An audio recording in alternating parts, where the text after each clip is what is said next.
স্বার্থপর এই দুনিয়া, খোদার কসম কারো জন্য থামে না, বড় স্বার্থপর।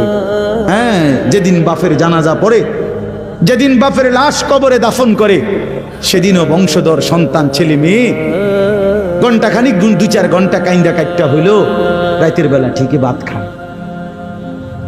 হ্যাঁ, পাশের ঘর থেকে খানা আনে, বাবারা ঠিকই খায়। স্বার্থপর দুনিয়া, থামে না রে ভাই, থামে না দুনিয়া। ওই জন্য আমাদের কারোর জন্য থামবে না। তুমি আমি মরে গেলে শেষ।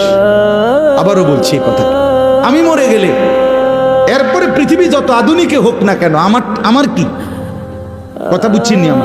আমি মরার পরে যদি সবার ঘর স্বর্ণের বাড়ি হয়ে যায়, তো আমার লাভ হইল কি? আমার মৃত্যুর পরে যদি সব মানুষ আধুনিক হইয়া সাঁদের দেশেও জায়গা, আমার ফায়দা কি? আমি তো না, আমি তো মরে গেলাম। যে কবরে চলে গেল সে কি আর ফিরে আসবে? আল্লাহ আমাদেরকে বুঝ দান করেন।